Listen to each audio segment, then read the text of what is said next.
இந்த உலகத்தில் எத்தனையோ கடவுள்கள் என்கிற எத்தனை பேர்கள் இருக்கிறது. ஆனால் மோசே ஆண்டவரிடம் பார்த்து கேட்கிறான், ஆண்டவரே உம்முடைய நாமம் என்ன என்று மற்றவர்கள் கேட்டால் நான் அவர்களுக்கு என்ன பேரை சொல்வது? அப்ப ஆண்டவர் சொல்றாரு, நான் இருக்கிறவராகவே இருக்கிறேன் என்று போய் சொல்லு என்று சொன்னார். ஒரு அங்கே ஆண்டவருக்கு பேர் என்ன? இருக்கிறவராக இருக்கிறேன். நான் இருக்கிறவராக இருக்கிறேன். நீங்க உங்கள்கிட்ட போயிட்டு நீங்க வெளியில போயிட்டு உங்க பேர் என்ன? நான் இருக்கிறவரா இருக்கிறேன் அப்படின்னு தான் இருக்கோம். நான் இருக்கிறவரா அப்படியே இருக்கிறேன் அப்படின்னா என்ன அர்த்தம்? ஆண்டவர் சொன்னாரு, மோசையை பார்த்து எனக்கு பல பேர்கள் இருக்கிறது. உதாரணமாக என்னை பார்த்துக்கிறது யாருமே இல்லை என்று சொல்லுவீர்களானால் அவர்களுக்கு யெகோவா ஈரேவாக நான் இருக்கிறேன். எனக்கு ஜெயம் வேண்டும் என்றால் நான் யெகோவா நிசியாக இருக்கிறேன். உனக்கு சுகம் வேண்டுமானால் நான் யெகோவா ராபாவாக இருக்கிறேன். உனக்கு நல்ல மேய்ப்பனாக இருக்க வேண்டுமானால் யெகோவா ரூபாவாக இருக்கிறேன். உன் கூட யாருமே இல்லைனா உன் கூட இருக்கிறவராகவே யெகோவா சமமாக நான் இருக்கிறேன். உனக்கு சமாதானம் இல்லை என்றால் சமாதானத்தை தரக்கூடிய யெகோவா சாலமாக இருக்கிறேன். அப்படிப்பட்டவராக இருக்கிறவராகவே இருக்கிறேன் என்று சொன்னார். கரங்களை தட்டிக்க நான் சொல்கிறேன். அல்லேலூயா. உனக்கு என்னெல்லாம் இடத்துல எதையெல்லாம் தேவையோ அப்படிப்பட்ட தேவை நிறைவு செய்கிறதுல அப்படிப்பட்ட காரியத்தில் இருக்கிறதாக இருக்கிறேன் என்று சொன்னார். ஆமென் சொல்லுங்க. சமாதானமே சொல்லுங்க. நான் படிக்கும்போது முதல்ல குழந்தைதான் போன சின்ன வயசுல நான் படிக்கும்போது வேதாந்தங்களில கூட இதை சொல்லித்தரல எனக்கு. அப்ப ஆண்டவர் சொன்னாரு, நான் இருக்கிறவராக இருக்கிறேன்னா நீ அங்க பார்த்து நீ என்ன செய்யாத, சிலருக்கு சிரிப்பு வரும். நான் இருக்கிறவராக இருக்கிறேன். ஆமா, எனக்கு ஆரோக்கியம் இல்லாத போது எனக்கு ஆரோக்கியம் உள்ளவராக இருக்கிறவராக அவர் இருக்கிறவர்.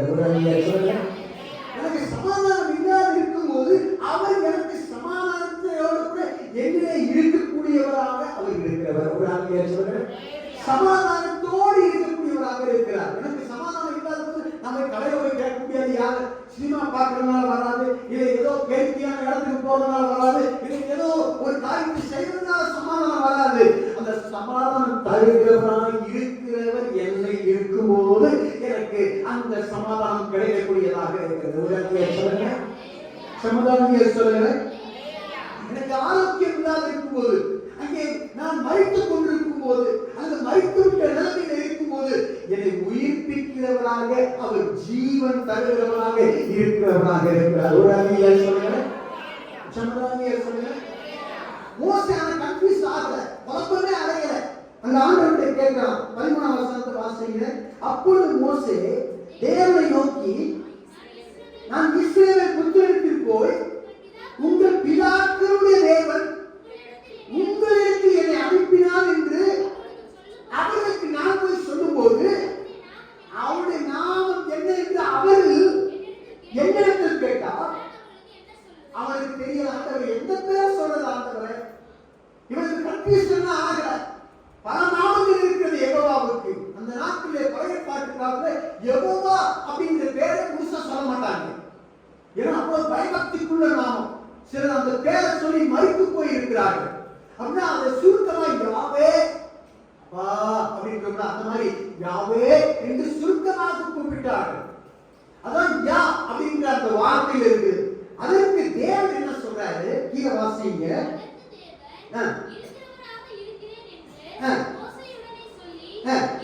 இருக்கிறேன் என்பவர் என்னை உங்களுக்கு அனுப்பினார் என்று ஒரு ஆங்கிலேயர் சொல்லுங்க.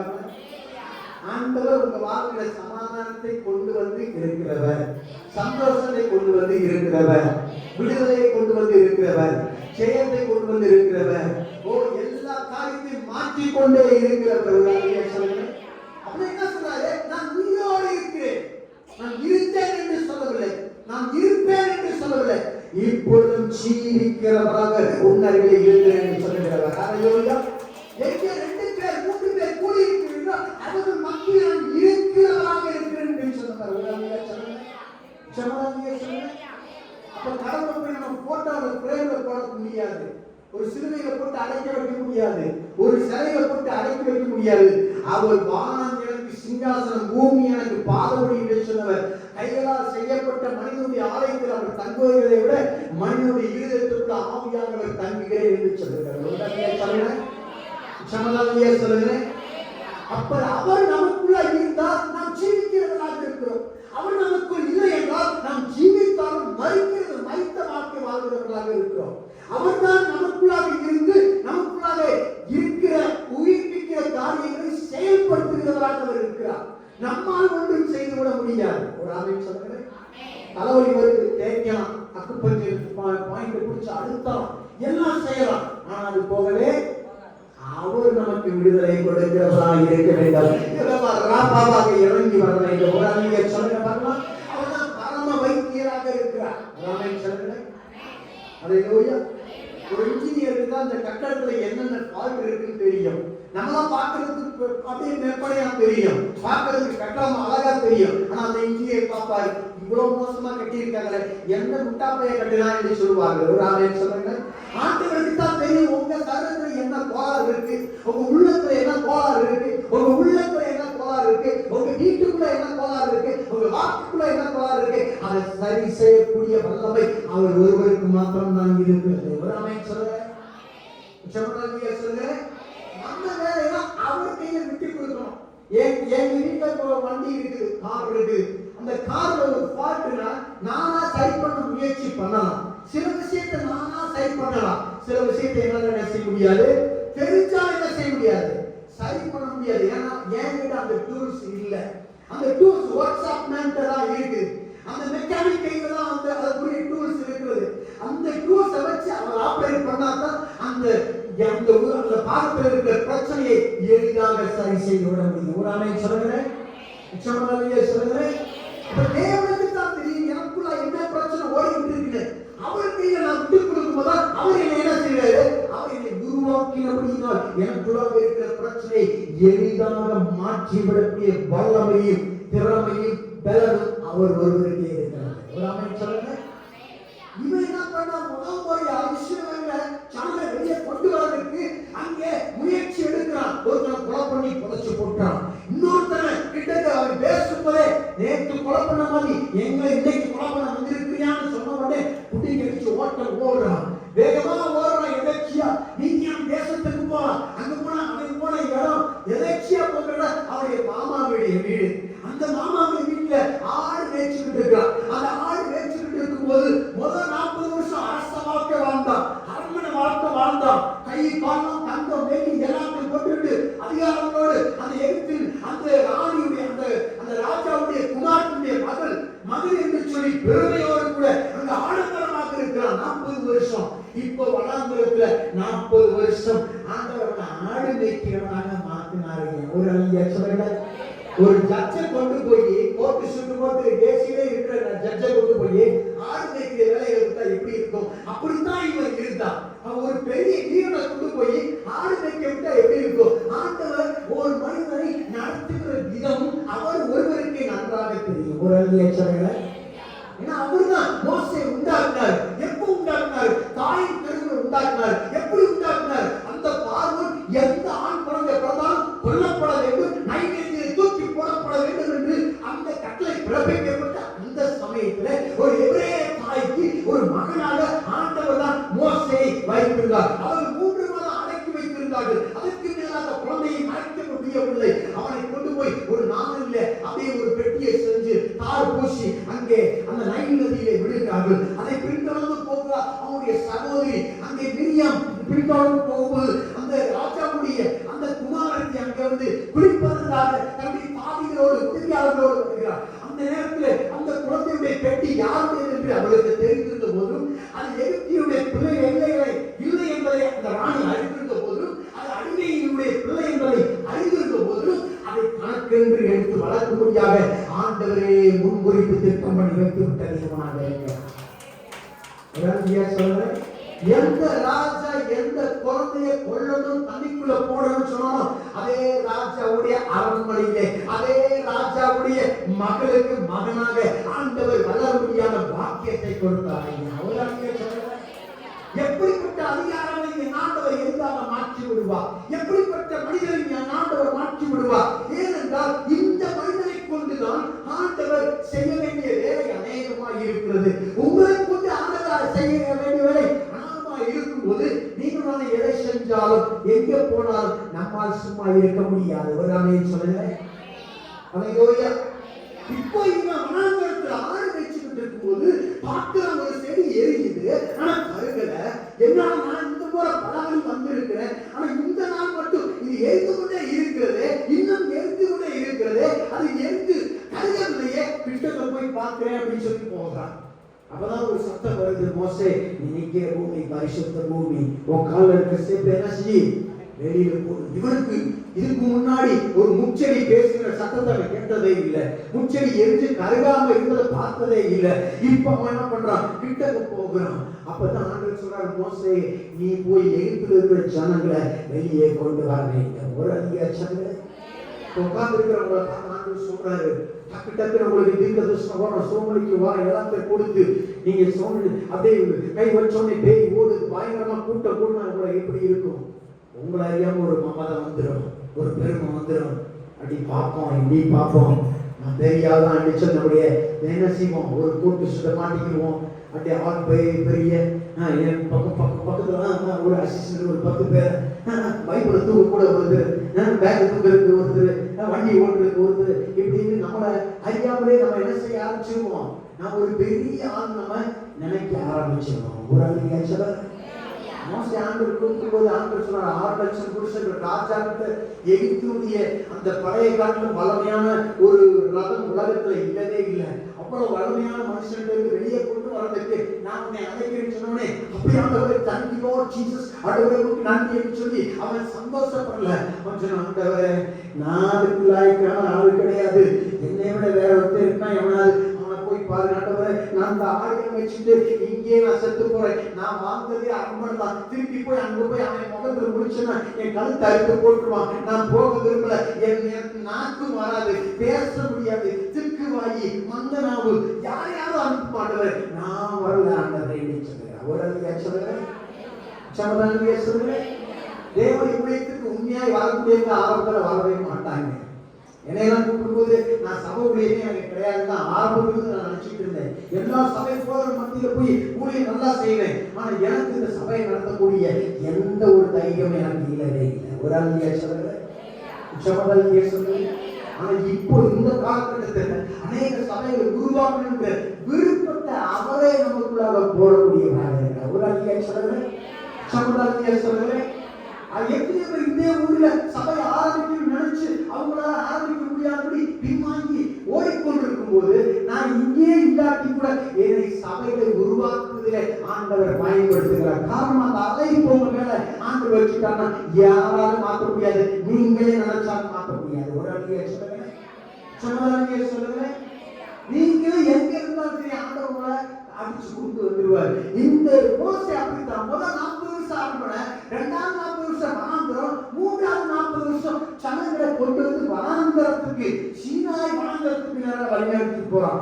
இவன் 40 முறை அவன் போய் சீனாய் மலையில உபவாசம் பண்ணி ஜெபம் பண்றான். 40 நாள் என்பது வேதத்தில் குறிப்பிடத்தக்க ஒரு நம்பராக இருக்கிறது. இயேசு 40 நாள் உபவாசம் பண்ணி ஜெபம் பண்ணார். இயேசு உயிர் தந்த பிறகு சீசனுக்கு 40 நாள் தன் உயிரோடு இருக்கிறவராக காண்பித்தார். அந்த 50வது நாள் 10வது நாள் 10 நாள் கழித்து அவர்கள் கூடியிருந்த போது பெந்தெகோஸ்தே நாள் வந்தபோதுதான் பரிசுத்த ஆவியானவர் ஊற்றப்பட்டவராக காணப்பட்டார். ஒரு ஆள் சொல்லுங்க, இயேசு உயிரோடு இறந்து போன பிறகு 10 நாளுக்கு பிறகு இயேசு உயிர் தந்த பிறகு 40 நாள் தன் சீசர்களுக்கு உயிரோடு இருக்கிறவராக காண்பித்தார். ஒரு ஆமென் சொல்லுங்க. அல்லேலூயா. அப்ப தேவனாகிய கர்த்தர் இந்த 40 என்கிற எண்ணையும் அங்கே குறித்து வைத்திருக்கிறார். இப்ப இவன் வாழ்க்கையில 40வது 40வது வருஷம் என்னைக்கு முடியுதோ அன்னைக்கு இந்த காட்சியை பார்க்கிறான். ஏன் 30வது நாள்ல பார்க்க கூடாதா, 41வது நாள்ல பார்க்க கூடாதா? அவன் வாழ்க்கையில அந்த 40வது வருடத்தின் கடைசி நாள் பண்ணும்போது ஒரு நாள் கூட அவன் அந்த மாமா வீட்டை தங்க விடல, ஒரு நாள் கூட அடுத்த நிமிஷம் ஆடுகளை மேய்க்க வைக்கவில்லை. ஆண்டவரை அடிச்சு அவனை எதிர்த்து கொண்டு போனார். சொல்லுங்க, எந்த மன்னன் முன்னாடி நான் எப்படியா சொன்னா அவன் முன்னாடி போய் கோல போட்டா அங்க அந்த கோல் பாம்பா மாறிச்சு. இதெல்லாம் அதிசயம். ஏன் மந்திரவாதிகளே சொன்னாங்க, மந்திரவாதிகள் வாங்கன்னு சொல்றான், மந்திரவாதிகள் போடுறாங்க, அவங்க கோலும் பாம்பா மாறுது. ஆனா மோசேயுடைய கோல் அவங்களுடைய எல்லா கோல்களையும் எல்லா பாம்புகளையும் முழுக்கி போட்டு விட்டது.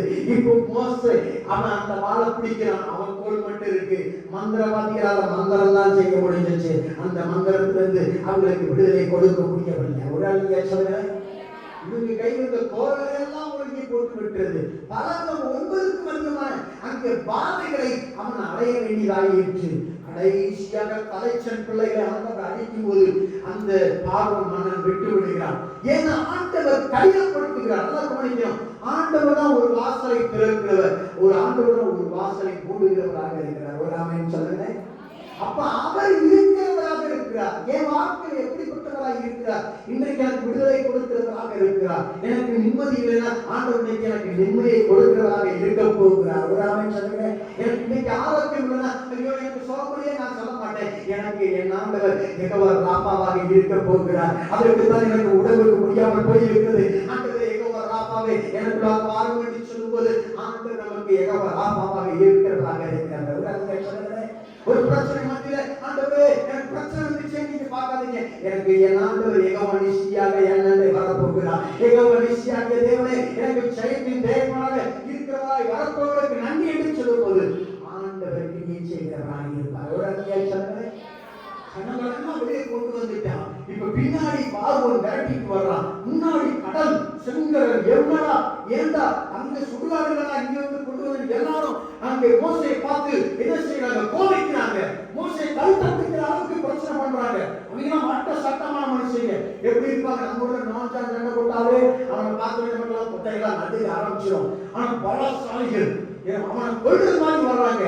இப்போ ஆண்டவர் பார்க்கிறான், மோசே என்ன ஆண்டவரே ஏப்ப மோசே என்னை பார்க்கிற, உன் கையில இருக்கிற அந்த கோலை நீட்டு பாப்பிட்டாரு. அந்த கடலை பார்த்து உன் கையில இருக்கிற கோலை நீட்டு இருந்தாரு. நீட்டின உடனே என்ன நடக்குது? அந்த கடல் அப்படியே 2ஆக பிளக்கிறது. தண்ணீர் மணல் போல நிற்கிறது.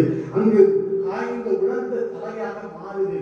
காற்று ஆண்டவர் வீச பண்ணி தலையை என்ன பண்றாரு? அப்படியே உலர்ந்த தலையாக மாற்றுகிறார். ஒரு அழகிய சொல்லுங்க.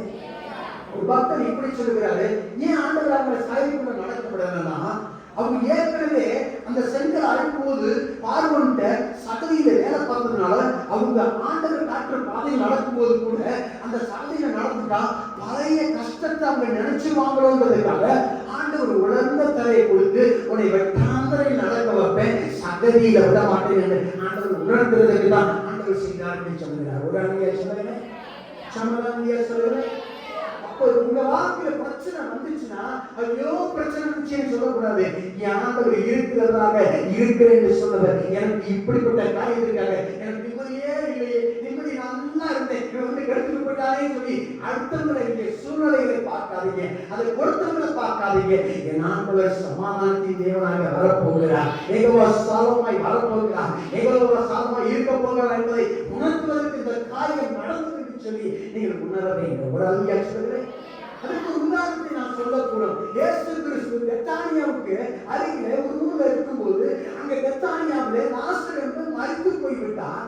ஆனால் அவர் சுகமனாக இருக்கும்போதே ஆள் அனுப்புகிறாங்க. இப்ப ஆண்டவர் வேணுமே அவர் 2 நாள் தங்குறாரு. திரும்பி வரும்போது ஆண்டவர் சொல்றாரு, சீசனை பார்த்து அவன் தூங்கிட்டு இருக்கான், நம்ம போய் எழுப்புவோம். அவன் சீசன் ஆண்டவரே தூங்கினா எந்திரிக்க மாட்டான், அவன் எவ்வளவு பெரிய ஆளு, அவன் வாலிபனாச்சு, அவன் வயசானவனாச்சு, அவன் தூங்கினா அவனே குடிக்க போறான், அது போய் நம்ம எதுக்கு போகணும்? இல்லப்பா அவன் செத்து போயிட்டாப்பா, 2 நாளைக்கு முன்னாடியே செத்து போயிட்டான். காரணம் என் நாமம் மகிமைப்பட வேண்டும். ஒரு அழிய சொல்லுறேன், சமதானிய சொல்லுறேன். ஆண்டவருக்கு தெரியும் முன்னாடியே வந்திருக்கலாம், ஆனா சரியான நேரத்துக்கு கூட ஆண்டவர் போகல. ஆனா ஆண்டவர் நியமித்த நேரத்துக்கு அங்க கரெக்டா போனார். ஒரு அழிய சொல்லுறேன், சமதானிய சொல்லுறேன். அங்க போய் என்ன பண்றாரு? அங்க வெளியே கொண்டு வராரு. வேண்டுமென்றே சில காரியங்களை நடக்க ஆண்டவர் அனுமதிக்கிறார். ஒருவேளை அவன் இறக்காமல் இருந்திருந்தா ஆண்டவரால் அவனை வீழ்த்தி இருக்க முடியாது. சுகமில்லாதவனுக்கு ஜெபம் பண்ணிட்டு அவர் பார்த்து வந்திருப்பாரு. என்ன சுகமில்லாம இருந்தா சார் நிலைமையில இருந்தா இதை கை வச்சாரு, ஜெபம் பண்ணார், சரியாயிடுச்சு. இப்ப மரித்து 3 நாள் ஆனவனையும் உயிரோடு எழுப்பினாருங்கிற அந்த மிகப்பெரிய அற்புதத்தை செய்வதற்கு தான் ஆண்டவர் சில காரியங்களை அனுமதிக்கிறார். ஒரு ஆமென் சொல்லுங்க, சமதானிய சொல்லுங்க. ஆண்டவர் நம்ம வாழ்க்கையில இருக்கிறவராக இருக்கிறார். அவர் இருந்தவராக இருக்கிறவர்ல, இருப்பவராக இருக்கிறவர்ல, இருக்கிறவராகவே இருக்கிற தெய்வமாக இருக்கிறார். ஒரு ஆளுங்க சொல்லுங்க. அப்ப என்ன நடக்குது? அடுத்த வசனத்தை வாசிங்க, 15ஆம் வசனத்தை வாசிங்க பார்க்கலாம். மேலும் மோசேயை நோக்கி, ஆபிரகாமின் தேவனும் ஈசாக்கின் தேவனும் யாக்கோபின் தேவனுமாய் இருக்கிற உங்கள் பிதாக்களுடைய தேவனாகிய கர்த்தர் என்னை அனுப்பினார் என்று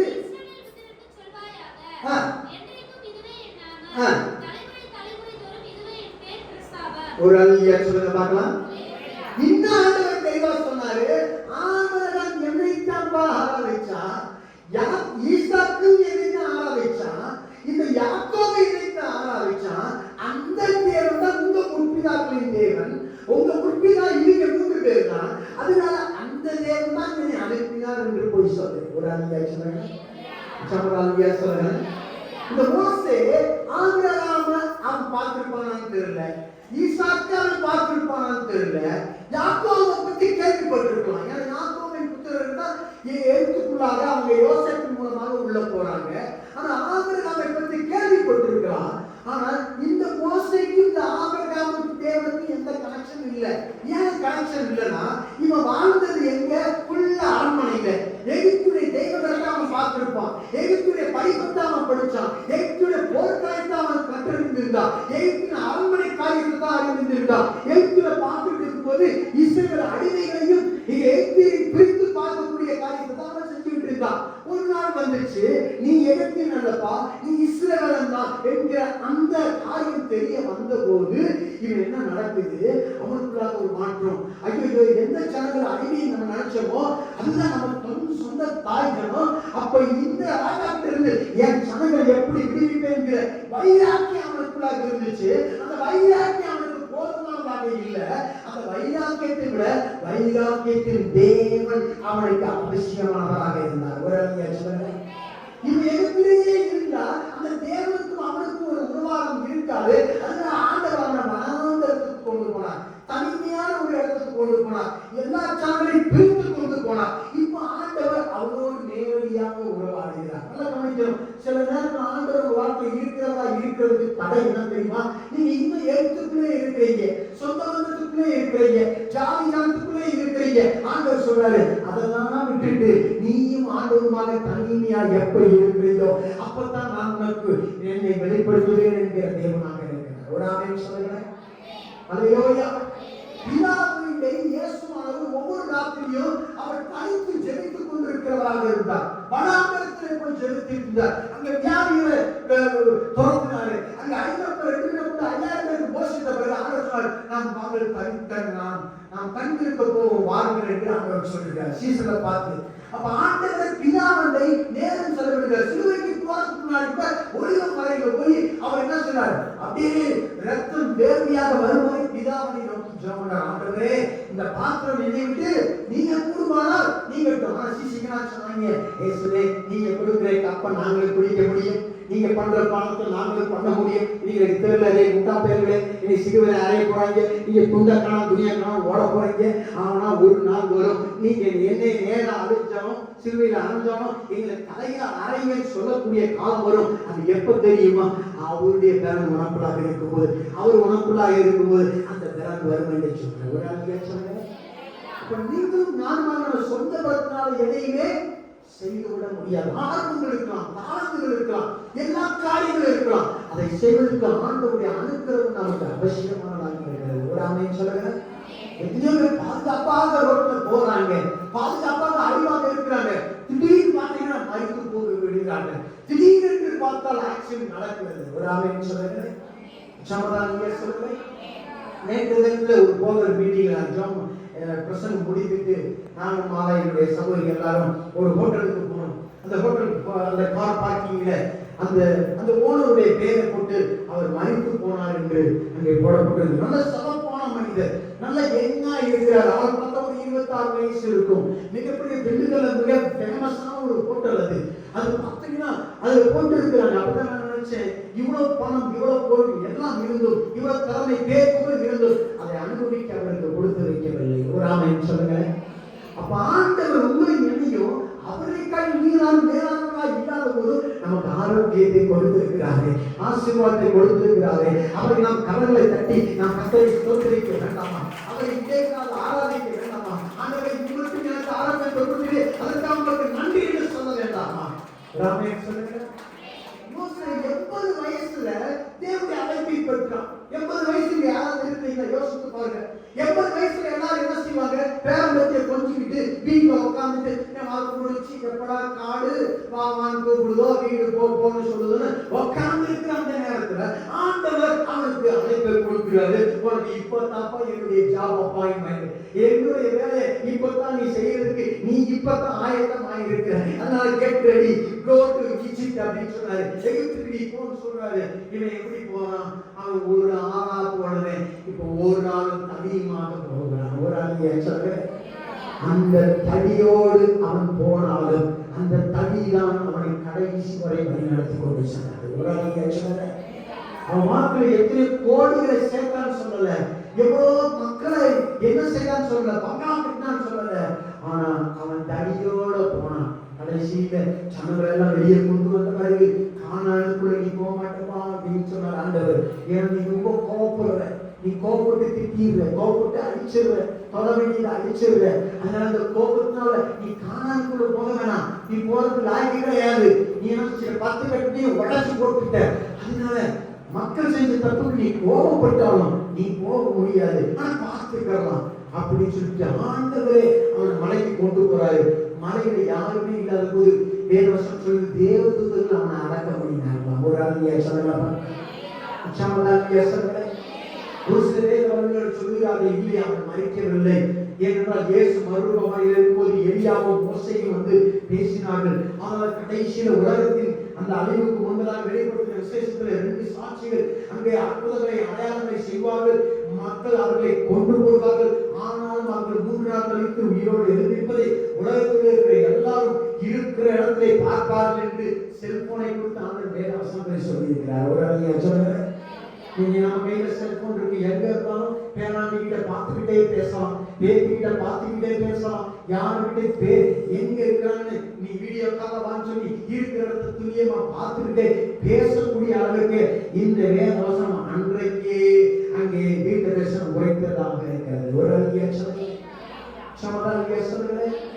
இந்த மோசே தடியோடு அவன் கடந்து சொன்னாலும் தடி சாதாரண தடி அல்ல, தேவன் அவனுக்கு கொடுத்த அழைப்பு தடியாக அது மாறியது. ஒரு சொல்லுங்க. தேவன் உங்களுக்கு எனக்கு அவருடைய அழைப்பு தடியை இந்த வேத வசனத்துல வச்சிருக்கிறார். பைபிள் படிக்க தெரியாட்டி பரவாயில்ல, பைபிள ஒரு வாங்குங்க, காசு போட்டு 100 ரூபா 150 ரூபா இருக்கும் வாங்கி நீங்க இந்த பைபிளை நேசிங்க, இந்த பைபிளை வாசிங்க. வாசிக்க தெரிஞ்ச பிள்ளைகிட்ட கொடுத்து வாசிக்க சொல்லி கேளுங்க. சும்மா இருக்கும்போது கதை அடிக்காதீங்க, வேத வசனத்துக்கு வேற எதையாவது பேசாதீங்க. பாடுங்க, பாடுங்க, கர்த்தருடைய வார்த்தையை துதிங்க. அப்பதான் உங்க வாழ்க்கையில் இருக்கிறவனாக இருப்பார். சொல்லுங்க. 2 தீ இருக்குது நம்ம வாழ்க்கையில. ஒரு தீ அந்நிய தீ, இன்னொன்று கர்த்தருடைய தீ. கர்த்தருடைய தீ எப்போ நம்ம எழுப்ப முடியும்னா வேத வசனத்தை படிக்கும் போது, ஜெபம் பண்ணும் போது, ஆண்டவரை பத்தி பாடும்போது, ஆண்டவரை பத்தி பேசும்போது, ஆண்டவரை பத்தி எல்லா காரியங்களையும் செய்யும் போது ஆண்டவருடைய தீ அந்த மேடையிலே தீ அப்படி எரிகிறது. நம் உலகத்தின் காரியத்தை பேசும்போது, உலகத்தின் காரியத்தை செயல்படும் போது இந்த உலகத்தின் தீ அப்படியே கொண்டு எரியுது.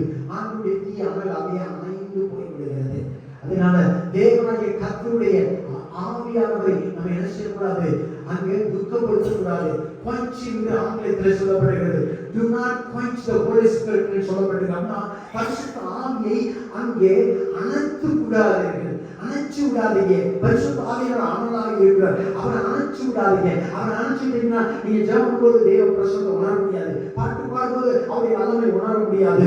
அவருடைய அந்த தீ நமக்காக உலகத்தை எரிஞ்சுக்கிட்டே இருந்துச்சுன்னா பிசாசு உங்களை பார்க்க மாட்டான், உங்க மேல உங்களை சுத்தி இருக்கிற அக்னியை பார்த்து அவன் துண்டக்கான துணியக்கான ஓடுவான். எப்படிப்பட்ட பயப்படக்கூடிய சூழ்நிலை, எப்படிப்பட்ட பிரச்சனையான சூழ்நிலை, நீ போன அந்த பிரச்சனை ஓடத்தான் செய்யும். ஒரு அழிய சொல்லுறேன், சொல்லுகிறேன்.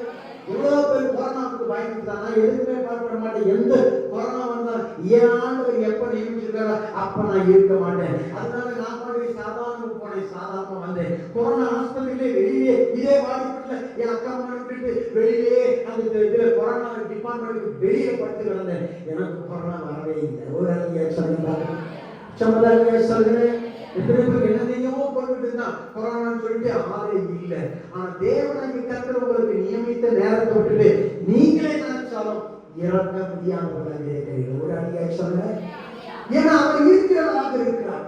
என் வாக்கள் உயிரோடு இருக்கும்போது என்னை கொண்டு ஆண்டவர் என்ன செய்ய நினைக்கிறாரோ அதை செய்து முடிக்கும் வரை அவர் உங்களை அறிவிக்க விட மாட்டார்.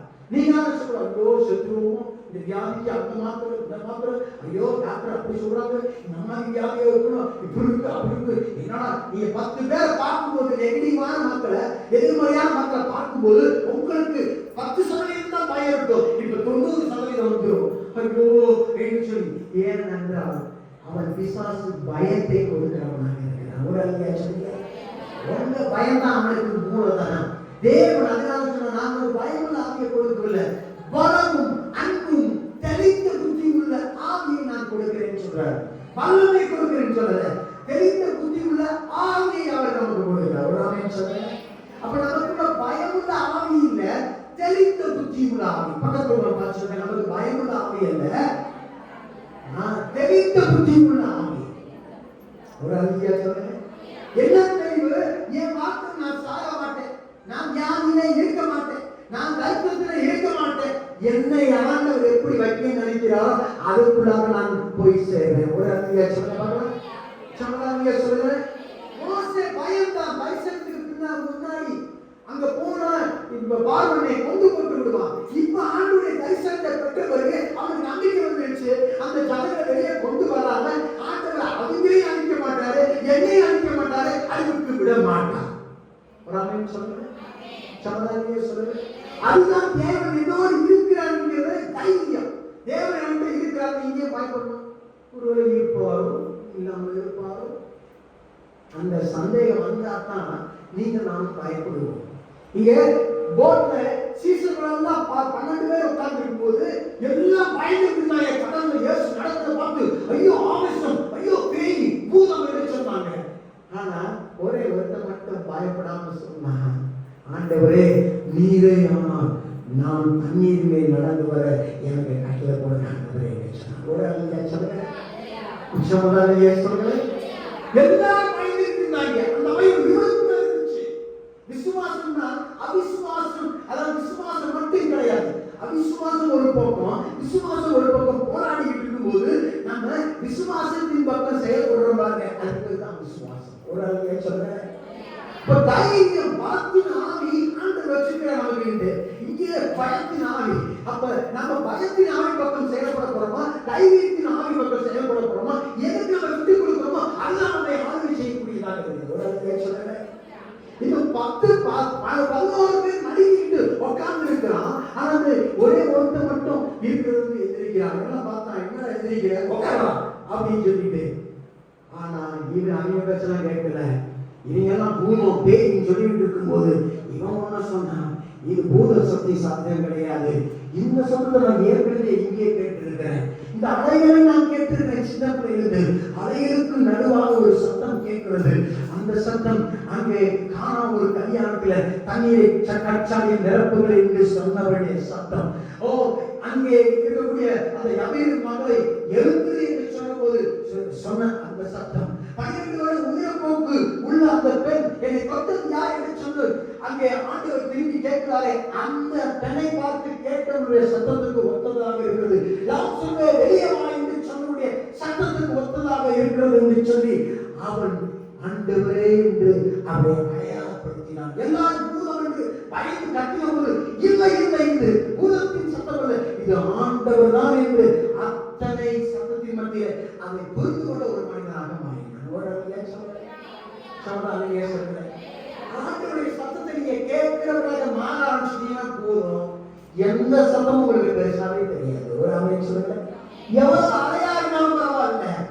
இந்த பேர் நினைச்ச ஆண்டவர் நீ இருக்கக்கூடிய இடம் எவ்வளவு ஆழமான அலைகள் நிறைந்த தண்ணீர் நிறைந்த இடமா இருந்தாலும் பரவாயில்ல, அவங்க கிட்ட வர்றதுக்கு நீங்க ஒரு வார்த்தை சொல்லுங்க, ஆண்டவர் நீ சொன்னால் நடக்கும், நீ கட்டளையிட்டா நிற்கும் ஆண்டவரே, கண்டிப்பாக இந்த தண்ணீர் நான் என்னால் நடக்க முடியும் என்று ஆண்டவருடைய வார்த்தைகளை விசுவாசித்தபடினால அவன் தண்ணீர் மேல் நடக்க ஆரம்பித்தான். ஒரு அழகிய சொல்லுங்க.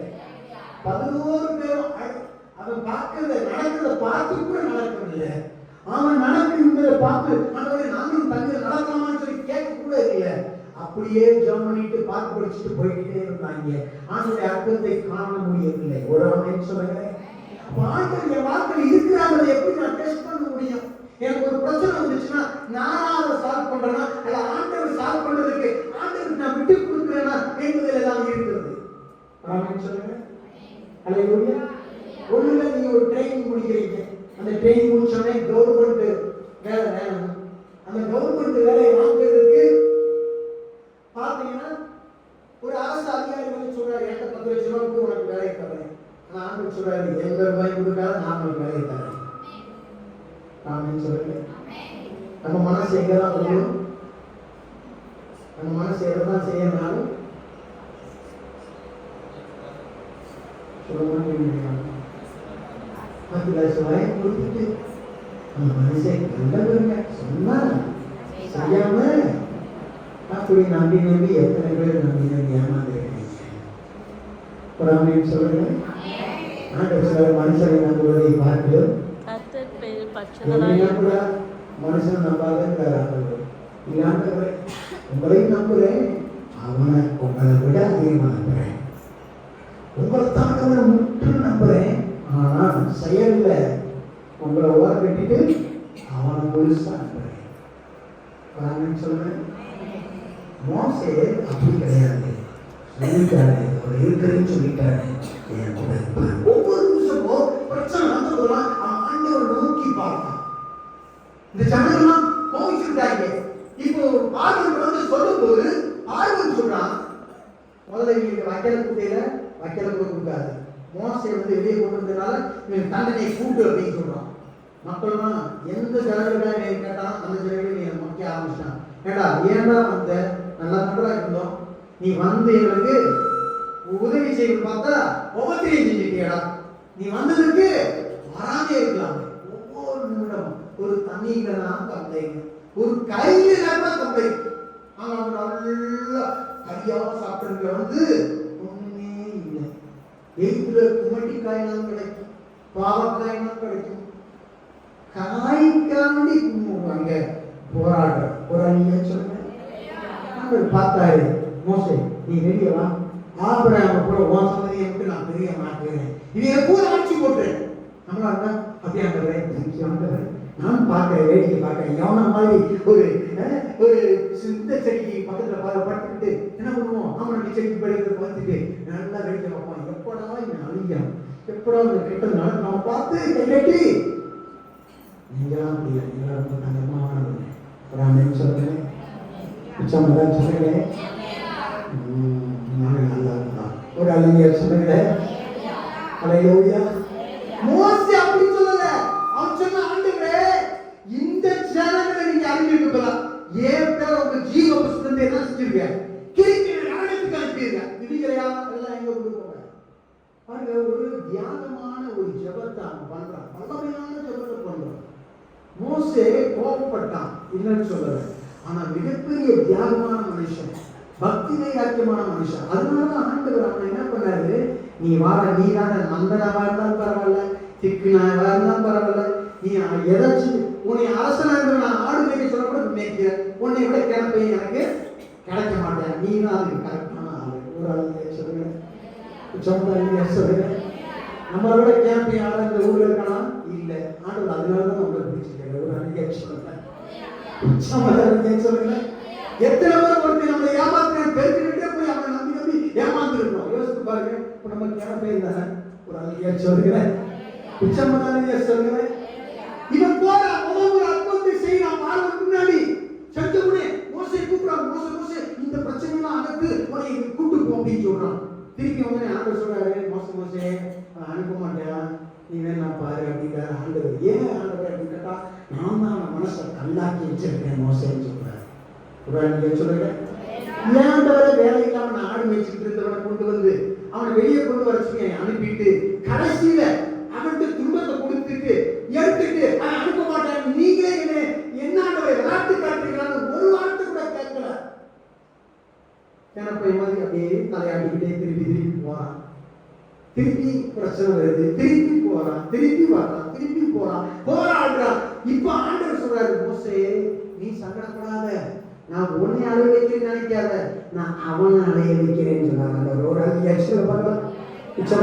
சொல்லுங்க, தேவ பிள்ளைகள் ஒரு மடங்கு அலைஞ்சா அவன் 10 மடங்கு இறப்போடு அலைமையா அப்படின்னு ஆண்டவர் சொன்னார். ஒரு ஆமை சொல்லுங்க, சொல்லுங்க.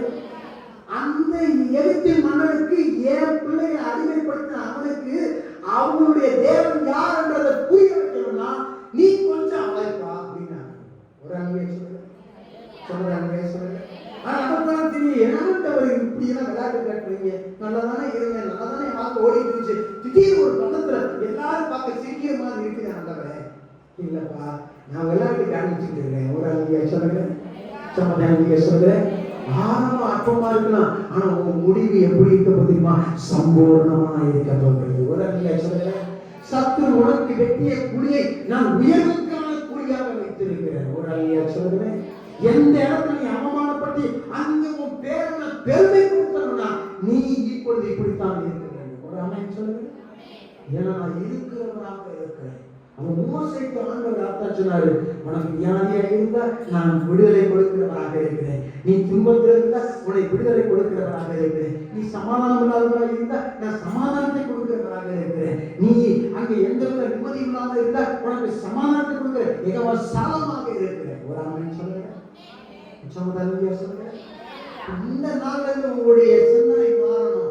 எனக்கு வியாதி கொடுத்ததுக்காக நன்றி ஆண்டவரே, இப்ப எனக்கு யெகோவா ராபாவாக வரப்போகிறதுக்கு நன்றி ஆண்டவரே, யெகோவா ராபா சுகம் தரும் தேவனாக வரப்போகிறதுக்கு நன்றி ஆண்டவரே. ஆமென் சொல்லுங்க. அல்லேலூயா. ஆமா, யெகோவா ஈரேயை காண்கிற தேவனாக இருக்க போகிறதுக்கு நன்றி. யாரும் கேட்பாரட்டும் போது எங்க யெகோவா அங்க ராபாவாக இருக்கு, யெகோவா ஈரேவாக என்னை பார்க்கிறவராக இருக்க போகிறதுக்கு நன்றி ஆண்டவரே, யெகோவா சமமாக யாரும் இல்லாத போது என் கூடவே இருக்க போகிறதுக்கு நன்றி ஆண்டவரே. இப்படித்தான் நீங்கள் நான் அந்த தேவனுடைய இருக்கிற அவருடைய நாமத்தை நாம் கூப்பிட வேண்டியவர்களாக இருக்கிறோம். ஒரு ஆமென் சொல்லுங்க. அந்த புதிய பாட்டில் வரும்போது இம்மானுவேல் என்றால் தேவன் நம்மோடு கூட இருக்கிறார் என்ற அர்த்தம். இயேசு என்றால் தமது சாணனுடைய பாவங்களிலிருந்து அவர்களை நீக்கி அவர்களை மீட்டு ரட்சிக்கிறவர் என்று சொல்லியிருப்பார்கள். ஆமென் சொல்லுங்க.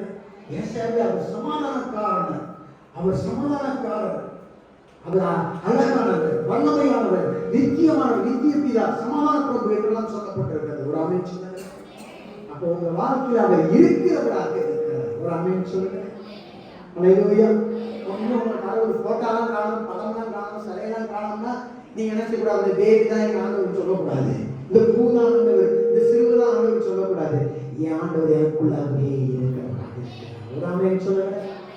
அவரை நீ பார்க்க முடியாது, உணர முடியும். எனக்குள்ளாக நான் உனக்கு காண்பிக்க முடியாது, ஆனால் தெரியும். ஒரு ஆமென் சொல்லுங்க. நான் அன்னைக்கு இருந்தவன் இன்னைக்கு இல்லை, அன்னை விட இன்னைக்கு பெட்டரா இருக்கிறேன். காரணம் என்னை அவர் வழி நடத்தி என் கூட இருக்கிறதுனால. ஒரு ஆமென் சொல்லுங்க. என் கூட அவர்னா நான் இருந்ததை விட மோசமா இருப்பேன், ஆனா சூழ்நிலை வேணா பார்க்கறதுக்கு கீழா தெரியலாம், ஆனா நான் பெட்டரான நிலையில இருக்கிறேன். ஒரு ஆமென் சொல்லுங்க. எனக்கு இழந்த இழப்புகள் நஷ்டங்கள் வேற யாருக்கு இருந்திருந்தா இந்த நிலையில இருந்திருக்க மாட்டாங்க, அழிஞ்சு போயிருப்பாங்க. இப்படி இருக்கிறதுக்கு காரணம் என் ஆண்டவர் என்னோடு கூட இருந்து என்னை தப்பு வைத்ததுனால நான் இப்படி இருக்கிறேன் என்று சொன்னாங்க.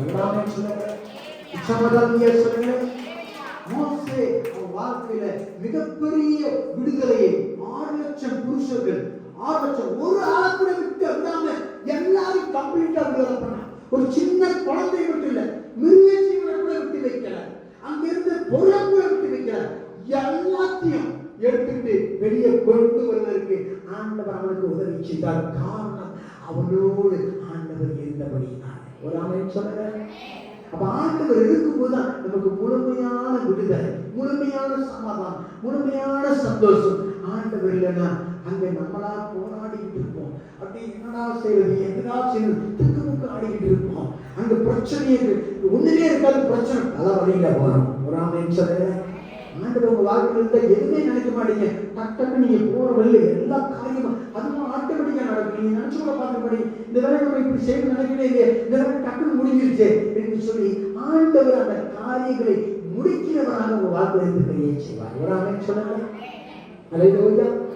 ஈசாக்கை குறித்து பார்க்கிற வேத வசனத்துல இவனுடைய அப்பா இந்த யாக்கோபுடைய அப்பா ஈசாக்கை பார்க்கும்போது அவன் கண்ணான முரணான இடத்துல விதையை விதைக்கான், மோசமான இடத்துல விதைச்சும் 100 மடங்கு வந்துச்சான். காரணம் அவன் எதிரியை சொன்னாங்க, கர்த்தர் இன்னொரு நிச்சயம் இருக்கிறார் ஈசாக்கு, இல்லைன்னா இதுக்கு வாய்ப்பே கிடையாது. அப்ப இன்னொரு மனுஷன் ஆண்டவனோடு இருக்கிறான்றத காண முடியாத ஆண்டவர் உன்னை உயர்த்துகிறார். சொல்லுங்க, நீங்க உணர்றது ஒரு வகை உண்மைதான், ஆனா இன்னொருத்தர் உணர்றது கண்டிப்பா உங்க ஆண்டவர் இருக்கிறாரு, அதனால நீ இப்படி இருக்க சொல்லதான் மிகப்பெரிய சாட்சியாக இருக்குது. ஒரு ஆமென் சொல்லுங்க.